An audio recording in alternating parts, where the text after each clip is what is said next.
There's three main parts to creating a successful email campaign that gets lots of responses and makes you a lot of money. The first part is infrastructure. You got to make sure you got domains, inboxes set up correctly. All the DNS stuff. You got to make sure you're going into the inbox. If you're not going in the inbox, no one's going to see it. No one's going to respond. The second thing is you need to make sure that you have really good targeting. Like you're reaching out to the right people. Because if you're reaching out to people that don't care about what you do, they're never going to respond because they're not interested. Or if you're reaching out to people at the wrong decision-making level, then they might respond, but you're never going to be able to get in contacts and actually sell them because they don't have the authority to make the decision. And the third part, which we're going to talk about in this video, is talking about the offer. And this is really crucial because unless you have a good offer, then you could be targeting the right people, you could be going to the inbox every single time, but if you're not giving them something they actually want, then they're never going to respond to you anyway. So that's what we're going to talk about today. Now, an offer is really what makes or breaks your email. And a lot of people talk about is copy really important, like what you're actually writing in the email. But it all stems from the offer, because if you have an incredible offer, it doesn't really matter too much what the copy is. People are still going to respond because they want what you have. So what is an offer? Well, an offer is typically something that you're going to give away for free, or just something you're going to give to somebody that they value, right? And you see offers everywhere all the time, right? Spotify gives you like 30 days free, YouTube Premium, you get 30 days free.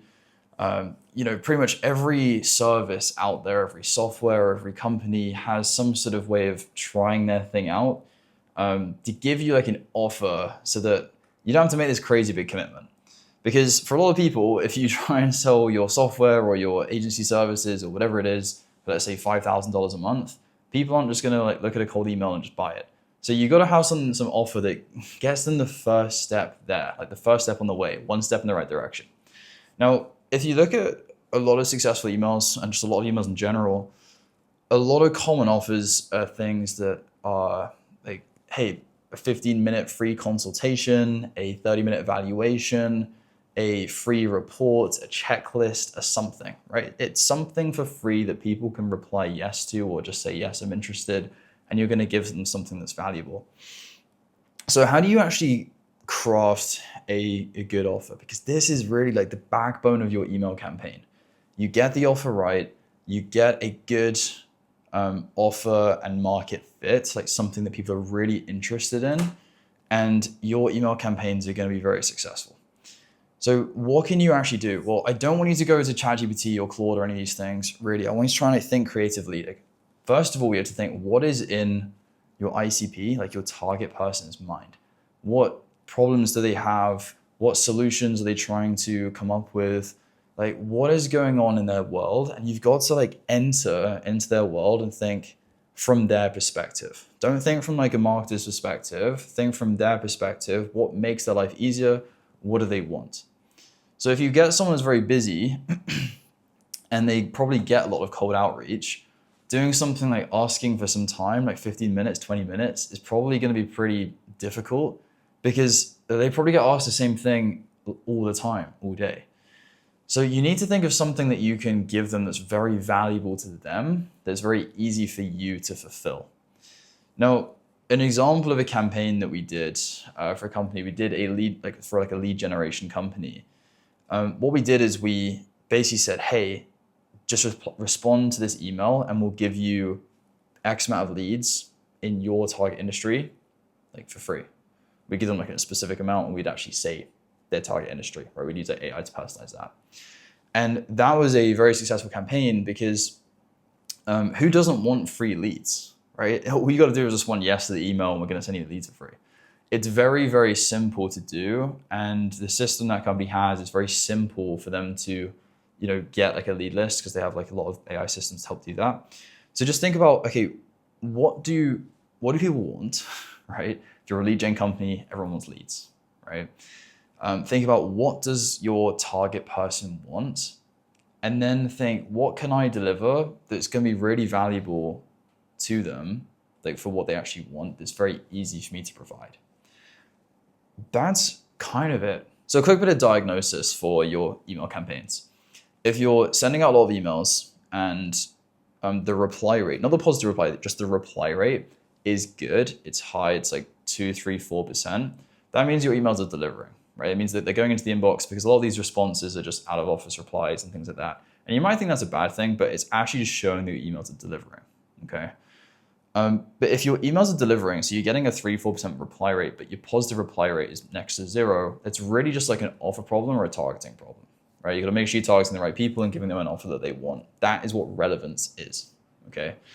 Now, if you are getting like 0 replies in general, like you're getting no replies, it might not be an offer problem. It might just be an infrastructure problem in the sense that if you're getting no replies at all, it just means that nothing's going to the inbox. So you got to fix that first. But once you know that you have replies coming in, not necessarily positive replies, just replies, then you can really think about testing different angles and different offers. So what I would do is come up with a few different offers. Don't just come up with one. Try a few different ones that could be really valuable. Whether it's like a free report, a lot of these things are easy to put together now using AI. So that when someone responds, you can just use AI to help create a report, scrape their website, whatever it is. And then once you have like a few different angles, you can then test them, right? Split test them. Try pretty much the same copy, just like different offers, just to kind of split test it. And then you will see which one stands out as the best. Once you find your winning offer, the one that really performs the best across everything, then you want to just kill the other ones and then just make variations of that offer that you know work really well. Okay, the one last bonus that I'm going to give you is for offer creation and ideation, and this is actually using AI. So the reason why, by the way, because I know I literally said don't do this earlier, if you run your sales calls on Zoom, on Google Meets, on any way online that is recorded, you can take advantage of this too. And a quick disclaimer, the reason why this can work is because these models like Claude and everything else, these are not trained on specific things in your business because they don't have access to that information.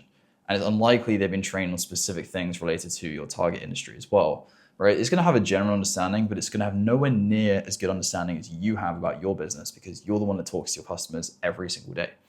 So what you can do is you can go into your Fireflies AI, your Fathom, Zoom, wherever it is that you have your call recordings stored, and you can copy like the last 50 sales call transcripts, okay?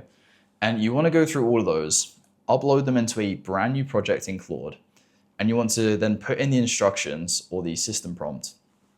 Hey, I want you to put together like in every answer that you say, I want to make sure that you reference specific pain points, you reference all the reasons why they did buy, they didn't buy, what pushed them over the edge, what were their hesitations. Basically just mark down every single thing that would be useful to understand about your prospects. And then once you've put that whole sort of prompt in there, and again, then say you must reference everything from the specific call that came from the specific transcript. This is to make sure that AI doesn't hallucinate and doesn't come up with some random stuff because it doesn't know what to do. Always make sure that it references things, okay? Then your first message, you're just gonna put in a new chat in that project. Hey, just follow the instructions and give me the report. It's gonna put together a full report for you showing every one of those things. And you can take that information, and one of the key things that's gonna be really important from that is what actually pushed people over the edge to buy. Like, was it the fact that you gave them a discount? Was it the fact that you gave them a free trial, a free run, whatever it is? There's probably something that you used to leverage that deal to get over the edge. And the AI is going to tell you, like Claude is going to tell you, like, this is the thing that pushed people over the edge. This is the thing that made people buy. And you can use that to help you think, okay, how can I create an offer around this? Like, can I just use this thing on its own as an offer? Is that scalable enough? Can you do that enough, right? Or, can you take a variation of that? Or is there something else from those insights it's given you? But this is a very useful thing that you can do both for actually creating an offer, but also just for looking at your sales process and helping fix, some of your rejection handling or making, your closing better. So take a look at this, really valuable information. But you can use that to help you create an offer that works based on data about your deals that have already closed with your best prospects. Never just ask Claude or ChatGPT in a brand new chat, hey, what offer should I make for my business? It's never going to work, okay? You've got to give it the information, the context, whatever it is. If you don't take any transcripts of your sales closing or anything like that, if you do your sales out in the field. Try and like get recordings of them if you can, because this information is so helpful for you training an AI and actually getting really good responses that you can use to improve your whole system. Anyway, if this was helpful, give it a like, give it a subscribe. I'm making more content like this. I've literally been spending the last couple years doing this now, and I've just learned so much about the whole industry and system that I just want to share it online, help everyone out. So, yep, we'll see you in the next one.